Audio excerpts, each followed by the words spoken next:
नमस्कार दोस्तों, मैं हितेश स्वदेशी, सीनियर लेबोरेटरी टेक्नीशियन। आज मैं इस वीडियो में आपको ईएसआर जो एक ब्लड टेस्ट है उसके बारे में जानकारी दूंगा। ESR means erythrocyte sedimentation rate. Erythrocyte means RBC, sedimentation means settle होना और रेट मीन्स समय। आरबीसी को ट्यूब में सेटल होने का जो समय होता है उसे ईएसआर कहते हैं। जब एंटीकोगुलेट ब्लड होता है उसको ट्यूब में अनडिस्टर्ब कुछ समय तक हम रखते हैं तो आरबीसी जब होता है वो नीचे बॉटम में सेटल हो जाते हैं और ट्यूब में दो लेयर बनते हैं। अपर लेयर होता है वो प्लाज्मा का लेयर होता है और जो बॉटम लेयर होता है वो रेड ब्लड सेल का होता है। ये जो प्रक्रिया है, ये जो प्रोसेस है उसको सेडिमेटेशन कहते हैं।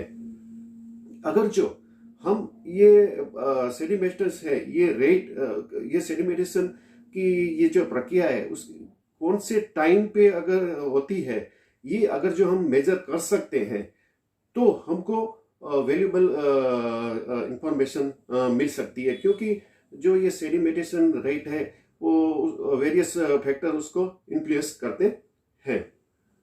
इरिथ्रोसाइट सेडिमेटेशन रेट है वो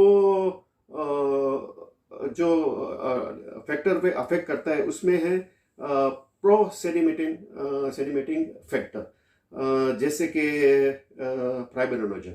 दूसरा है एंटी सेडिमेटिंग फैक्टर जैसे कि जीटा पोटेंशियल। ये सर ब्लड टेस्ट करने के लिए जो सैंपल कलेक्शन है उसमें हम कोई भी समय पर हम ब्लड कलेक्ट कर सकते हैं। ये सर ब्लड कलेक्ट करने के लिए हम 3.8 सोडियम सिट्रेट कंटेनर या तो ईडीटीए ब्लड कंटेनर का हम उपयोग करते हैं।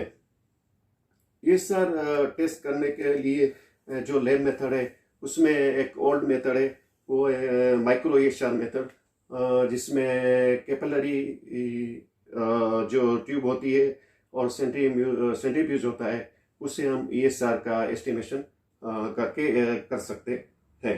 दूसरी जो मेथड है लैब मेथड वो है विंट्रो मेथड। उसमें जो ब्लड का कलेक्शन है वो ईडीटीए कंटेनर में किया जाता है।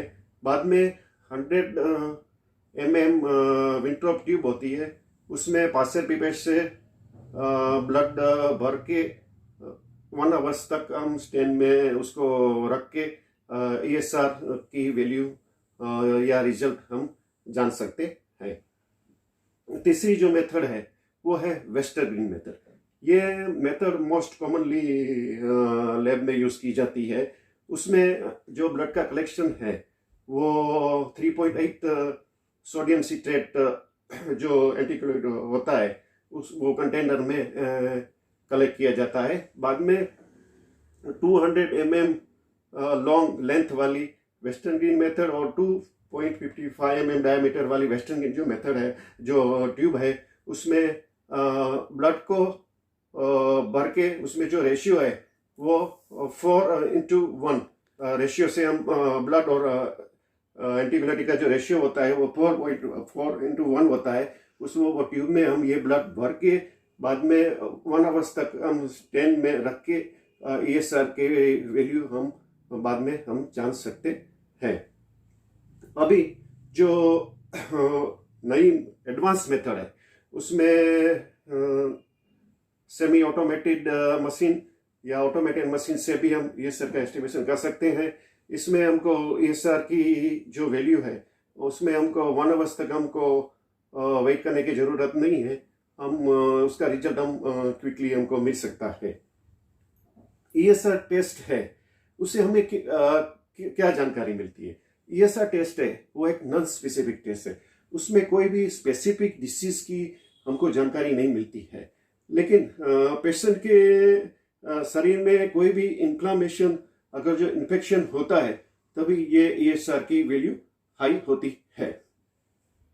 ईएसआर होता है उसके जो normal range western green method से मेल होता है बिलो 50 ईयर्स, उसमें 0 to 15 mm पर आवर्स एंड ओवर 50 ईयर्स के जो मेल होते हैं उसमें 0 to 20 मिलीमीटर पर आवर्स। फीमेल में बिलो 50 ईयर्स में ASR की value 0 to 20 mm per hours and over 50 years में फीमेल में 0 to 30 mm पर हावर्स नॉर्मल रेंज उसकी रहती है। इन्फेंट्स जो बच्चे होते हैं उसमें ASR की नॉर्मल रेंज 3 to 13 mm पर हावर रहती है। ASR की वैल्यू है वो कौन सी कंडीशन में बढ़ती है? ASR कोई भी कंडीशन है जिसमें कि टिश्यू ब्रेकडाउन होता है या तो कोई फॉरेन प्रोटीन ब्लड में एंटर होता है तभी ASR की वैल्यू बढ़ती है। ASR की जो वैल्यू है वो इन्फ्लामेशन में बढ़ती है, जैसे कि आर्थराइटिस, रूमेटॉइड आर्थराइटिस, दूसरे आर्थराइटिस, SLE, ये सब में ASR की वैल्यू बढ़ जाती है। दूसरा इन्फेक्शन, लंग इन्फेक्शन में ट्यूबरकुलोसिस में ASR की वैल्यू बढ़ती है। बाद में अभी हमने देखा कि कोरोना आया था, उसमें भी सब पेशेंट में ASR की जो वैल्यू थी वो हाई आती थी, क्योंकि कोरोना के पेशेंट में लंग में इन्फ्लामेशन एंड टिश्यू ब्रेकडाउन होता था, इसलिए ASR की वैल्यू जो होती है वो कोरोना के पेशेंट में भी हाई रहती है। बाद में कोई भी किडनी इन्फेक्शन होता है उसमें भी ASR की वैल्यू हाई रहती है। बाद में लीवर इन्फेक्शन होता है उसमें भी ASR की वैल्यू हाई रहती है। बाद में ऑस्टियोमाइटाइटिस, माइक्रोकार्डाइटिस, स्किन इन्फेक्शन, इंडोकार्डियाटिस, रूमेटॉइड फीवर, ये सब कंडीशन में ASR की वैल्यू हाई रहती है।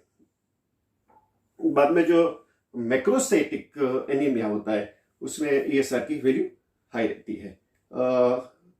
कैंसर होता है जैसे कि मल्टीपल मायोलामा, लिम्फोमा, ये सब में भी ASR की वैल्यू हाई रहती है। ASR की वैल्यू कब कम होती है? ASR की वैल्यू एनीमिया जैसे कि microcytic anaemia, spherocytic anaemia, polycythaemia, sickle cell anaemia, ये सब एनीमिया होता है उसमें ASR की वैल्यू कम रहती है। ये सेडिमेंटेशन रेट है वो उसमें जो सम फैक्टर होता है उसको इन्फ्लुएंस करता है, जैसे कि प्लाज्मा प्राइमोनोजन होता है वो ASR को अफेक्ट करता है। बाद में अगर जो हाई ब्लड काउंट होता है तो ASR की वैल्यू लो रहती है। अगर जो लो ब्लड काउंट होता है तो ASR की जो वैल्यू है वो हाई रहती है। एज जैसे कि इन्फेंट्स होते हैं, बच्चे होते हैं, उसमें ASR की वैल्यू लो रहती है। ओल्ड एज में ASR की वैल्यू हाई रहती है। सेक्स, वुमन में ASR की वैल्यू मेल से जनरली ज्यादा रहती है। प्रेगनेंसी टाइम में थर्ड मंथ से थर्ड मंथ के बाद ASR की वैल्यू हाई रहती है। बाद में डिलीवरी के बाद 3 to 4 वीक में वो नॉर्मल हो जाती है। बाद में कई ड्रग्स मेडिसिन लेने से भी ASR की वैल्यू हाई रहती है, जैसे कि मिथाइल डोपा, कोंट्रासेप्टिव ड्रग्स, ये ड्रग्स लेने से ASR की वैल्यू हाई रहती है। बाद में एस्प्रिन या स्टीरॉइड जैसे ड्रग्स लेने से ASR की वैल्यू लो रहती है। ये सब ASR के बारे में जानकारी थी। अगर जो आपको ज़्यादा जानकारी या इंक्वायरी की जानना चाहते हैं तो आप कमेंट बॉक्स पर आप नीचे लिख के आप इंक्वायरी ले सकते हैं। ये वीडियो देखने के लिए आप सबका धन्यवाद। प्लीज़ ये वीडियो को आप लाइक कीजिए, शेयर कीजिए और मेरी यूट्यूब चैनल हितेश स्वदेशी मेडिकल टेक्नोलॉजिक्स अभी तक सब्सक्राइब नहीं किया है तो सब्सक्राइब कीजिए। धन्यवाद।